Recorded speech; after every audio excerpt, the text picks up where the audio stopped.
See student, in this question they are telling a cottage industry produces a certain number of toys in a day. Certain number मतलब कुछ भी हो सकता है, तो we can take this certain number as x. The cost of production, cost मतलब जितना पैसा लग रहा है, the cost of production of each toy मतलब हर एक टॉय को बनाने में जो अमाउंट यूज हो रहा है was found to be 55 minus, इसका ध्यान रखना, 55 minus the number of toys produced in a day. जितने टॉयज उस दिन में प्रोड्यूस होते हैं उसको अगर हम 55 में से माइनस करते हैं तो we get the cost of production of each toy, means cost of each toy मिलती है. ओके, अब ये कंडीशन देते हैं ऑन अ पर्टिकुलर डे, किसी एक दिन the total cost of production was ₹750. Total cost of production कितनी आई? 750. Find the number of toys produced on that day. तो आपको पता लगाना है कि उस दिन कितने टॉयज बने. Very simple thing we will start with. सबसे पहले लिख देंगे अपन let number of toys produced in a day is equals to x. ये तो बहुत सिंपल है, we can right.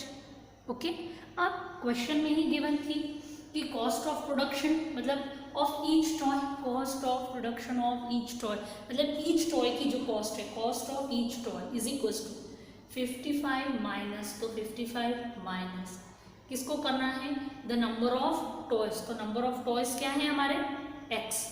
55 minus x हम कर देंगे. ठीक है, अब अकॉर्डिंग टू क्वेश्चन, क्वेश्चन के अकॉर्डिंग क्या दिया हुआ है?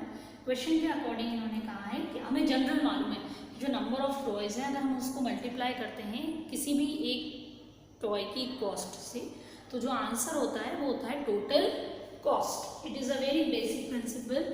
नंबर ऑफ टॉयज को अगर हम मल्टीप्लाई करेंगे कॉस्ट ऑफ टॉय से तो जो आंसर आएगा वो टोटल कॉस्ट होगी. तो अगेन नंबर ऑफ टॉयज हमने x ले रखे थे. क्लियर?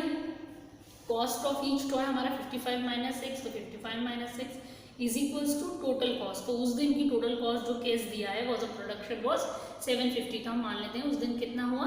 750. अब ये x को आप दोनों टर्म से मल्टीप्लाई कर देंगे तो you will get an quadratic equation. ये देखिए हमें नीचे क्वाड्रेटिक इक्वेशन बनी है, बट जो क्वाड्रेटिक इक्वेशन हमको मिली है that is not in standard form, है ना. माइनस एक्स स्क्वायर आ रहा है तो we will arrange it properly. तो will convert that thing into the standard form. Transpose करेंगे नंबर्स को सो दैट एक्स स्क्वायर जो हमें यहाँ मिल रहा है दैट कम्स इन पॉजिटिव. यहाँ पे माइनस एक्स स्क्वायर था, इसको ट्रांसपोज करके उधर ले गए तो it became plus x square minus 55x plus 750. अब ये स्टैंडर्ड क्वाड्रेटिक इक्वेशन हो गई है जिसको हम इजीली सॉल्व कर सकते हैं बाय फैक्टराइजेशन मेथड और you can tell it as middle term splitting. तो here I have done for you. See इसमें हमने क्या करा है, यहाँ पे हमने नॉर्मल जो हमारी इक्वेशन जो पहली थी है ना उसमें एक्स स्क्वायर के आगे कुछ नहीं था. यू सी, तो हमने जो 75 है इसका हमने किया prime factorization. We did the prime factorization of 750, है ना.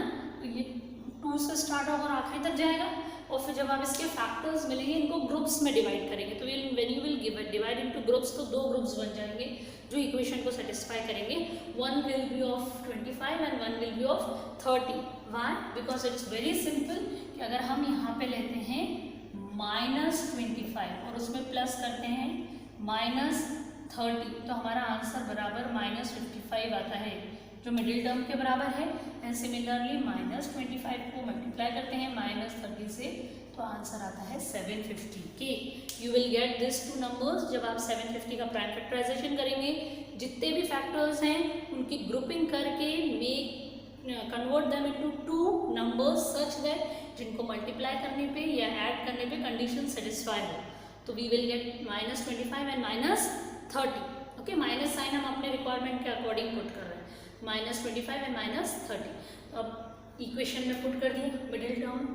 Okay, -25x and -30x. अब हम ये 2 टर्म ले रहे हैं एक्स स्क्वायर -25x. शुरू की 2 टर्म ली और हमने इसमें से देखा कि what we can take common. So we will be able to take common. हम इसमें से कॉमन ले सकते हैं x, तो ब्रैकेट में बच गया x -25. ओके यहाँ पे इन दोनों टर्म्स में से देखें तो -30 you can take common, but ध्यान दें जब -30 निकला है तो x अकेला है तो x आ गया, प्लस में से माइनस साइन जा रहा है तो this will remain minus only, और यहाँ आ जाएगा 25 bracket close. Again you can check कि अपन सही कर रहे हैं या नहीं, just by focusing on this, ये सेम आने चाहिए, that means we are doing correct. तो x माइनस 25 तो बाहर निकाल लिया, तो अब क्या बचा x, ये x -30 इज इक्वल्स टू 0। तो पहले x माइनस 25 को 0 की इक्वेट करेंगे तो वी गेट 25, और x माइनस 30 को इक्वेट करेंगे तो वी गेट 30, मतलब x 30 और 25, मतलब either the number of toys produced is 30 और 25, बीच में और ज़रूर लगाएंगे because both the values of x are satisfying the equation. Clear?